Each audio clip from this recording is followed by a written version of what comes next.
খারাপ। বাট মনে রাখতে হবে যে এই যে বেল কার্ভে যদি ফেলায় দাও, আমরা সবাই এই দলের মানুষ, 99% মানুষ এই নো ওই হালার পোলা বয়ে আছে এইখান থেকে বলে 6 ঘন্টা লাগে না, এখান থেকে বলে 8-10 ঘন্টা ঘুমাইতে হবে, আর একটু পড়লেই হয়ে যায়। ও তো এইখান থেকে বলছে, বাট আমরা সবাই তো এখানে, আমাদের ব্রেন তো দুর্বল। আমি কেন মেধাবীর কথা শুনবো? ও তো মিথ্যাবাদী, ও তো আমার অবস্থা বুঝবেই না, খুব স্বাভাবিক। এক এই 2 গেল, তারপর 3 নট লিনিং আদার্স উইন। এটা দেখ এই যে এরা যে কত জাউরা। তুই জীবনে একটা ভালো স্টুডেন্টের কাছ থেকে, তোর যে ক্লাসের টপার না, ওর কাছে যা পা ধরে ভিক্ষা দেবে, মামা তুই বল তুই কেমনে বলিস, জীবনে বলবে না। বরঞ্চ যেগুলো তোর ক্ষতি করবো ওগুলা বলবে। কোনো ভালো স্টুডেন্ট, কোনো সফল মানুষ চায় না আরেকজন সফল। সোজা বাংলা কথা বলি, এই দেশ 17 কোটি না, এখন 20 কোটি হয়ে গেছে, ঠিক আছে? 20 কোটির দেশ, এখানে 1% মানুষ সফল। এখানে মনে করো বেকার লাখ লাখ শিক্ষিত বেকার, গ্র্যাজুয়েট MBA BBA ধারী বেকার একদম খাস বেকার, 1 টাকা কামাইনি। এই জায়গায় কেউ চায় না যে তুমি সফল হও। কেউ অরিজিনাল সিক্রেটটা শেয়ারই করবে না, যে সে কতক্ষণ করছে, কত কষ্ট করছে, কত স্ট্রাগল করছে।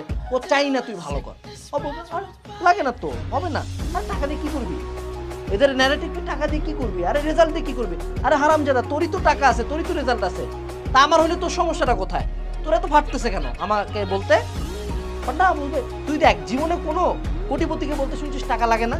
জীবনে কোনো ভালো স্টুডেন্ট বলছে ভালো রেজাল্ট লাগে না? এরা সবাই জানে এটা লাগে, এবং এরা ইচ্ছা করে এই ন্যারেটিভটা প্রচার করে। কোটিপতি বলবে টাকা লাগে না, কোনো গরিব মানুষ কিন্তু কোনোদিন কমে না যে না টাকা লাগে না। ওই গরিব মানুষ এক ধনীর মুখ থেকে শুনছে যে টাকা লাগে না, কিন্তু কোটিপতি হয় কিন্তু। যে মোটিভেশনাল স্পিকার কইতেছে টাকা লাগে না, ওই প্রতি সেশনে 4 লাখ টাকা চার্জ করে। যেই পোলায় করছে রেজাল্ট লাগে না, ওই কিন্তু অলরেডি সুন্দর মতো বুয়েট মেডিকেল পার করে হোম টিচার করে চাকরি করছে। বুঝতে হবে, ও কিন্তু চায় না তুমি জিতো। তো লাস্টে একটা সামনে দেন দেখ, remember, always remember, hard work always works, always. পৃথিবীর যত সফল মানুষের কথা শুনবা, যদি কেউ বলে সে হার্ড ওয়ার্ক করে না, সে একটা চরম মিথ্যাবাদী।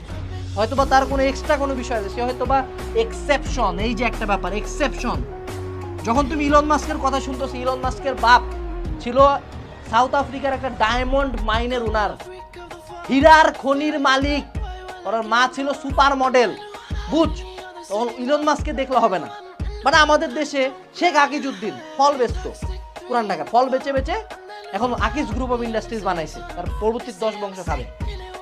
আকিজউদ্দিন আমাকে আইডল, ইলন মাস্কের দোলা হবে না। বাট ইলন মাস্কে কি নিতে পারে আমি? Work ethic. এত ধনী ফ্যামিলির পোলা হয়েও 17-20 ঘন্টা কাজ করছে, বুঝতে হবে।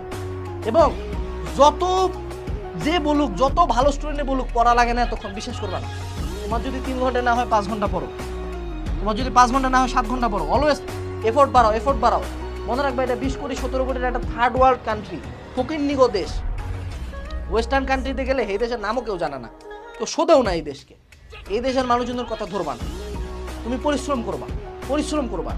অনেকে আছে স্মার্ট ওয়ার্ক, হ্যাঁ, অনেক শালা ইনফ্লুয়েন্সার হারামজাদা ব্যাচে কোর্স, আবার মারায় smart work. Smart work is also a work. একটা কথা বুঝতে হবে, তুই তো কোনো কামই করিস না, তুই বয়ে শর্টস দেখিস। শর্টস দেখা কোন সা ওয়ার্ক? মোটিভেশনাল গান শুনিস রুমের মধ্যে বয়া, what the fuck? রুমের মধ্যে তো বয়া গান শুনে কোনো লাভ হলো না, কাজ করতে হবে তো।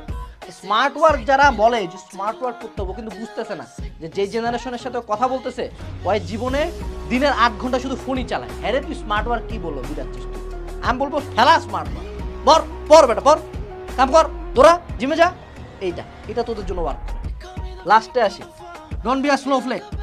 আমি যখন তোমাদেরকে হার্ড ওয়ার্ক করতে বলি, আমি যখন বলি 17 ঘন্টা কাজ করো, 20 ঘন্টা কাজ করো, 4 ঘন্টা ঘুমাও, এটা কোনো খারাপ কিছু না। এটা স্নোফ্লেকের জেনারেশন। ও বানাইছে সাইন্টিফিক্যালি, এত কম ঘুমাতে লাগে, এত কম পড়তে লাগে। কি বে, কেন আগে মানুষজন করে নাই? অহন কেউ পড়তে বেশি বললে হয় খারাপ। আরে বাবা, আজব ব্যাপার। আরে ভাই, বিদ্যাসাগর টিকির মধ্যে রশি বান্ধে পড়তেছিল, আমি তো কই নাই রশি বান্ধে পড়। আমি বলছি তোর যেটা বাড়ির পড়া, যেটা তোর কারিকুলাম করছে হেডি পড়তে তো সমস্যা। আজব ব্যাপার ভাই, আজব ব্যাপার। স্নোফ্লেকদের কথা শুনবা না, এলা হলো স্নোফ্লেক।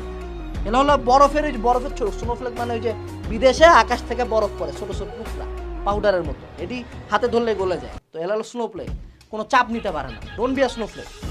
এই 20 কোটির জনসংখ্যা থেকে 1% যাইতে গেলে কুত্তার মতো কাটতে হবে, সোজা বাংলা কথা। পৃথিবীর সকল মোটিভেশনাল ভিডিও, পৃথিবীর সকল সাকসেসফুল মানুষজনের একটাই কথা, কুত্তার মতো খাটতে হবে, সোজা বাংলা কথা। খাটতে মরে যাবো, পরিশ্রম করতে মরলে মরবো, এমনিও তো মরবি। কয় বছর বাঁচবি? এই সোনার দেশে কয় বছর বাঁচবি? 60-এর পরে তো বোনাস শুরু হয়।